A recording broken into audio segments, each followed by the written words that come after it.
Hi guys, hello po. Magandang araw po.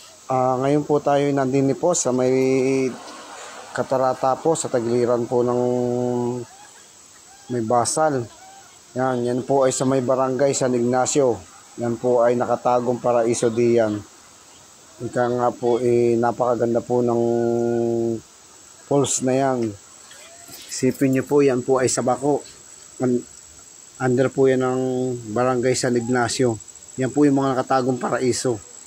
Yan po ay malapit doon sa aming lupa sa Katarata. Halos katabi lang po yan.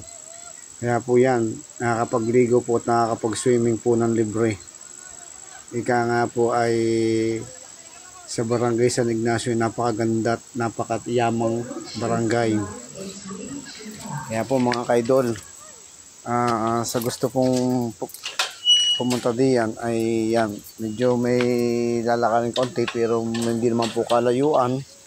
Ika nga solve yung pong inyong pagod pag pumunta kayo dyan. Kung gusto niyo po magpalamig, yan po ay sa may Katarata po yan. Ika nga po napakaganda, napakalamig po ng tubig, napakalinaw. Yan po yung pinupuntahan ng mga taga-riyan.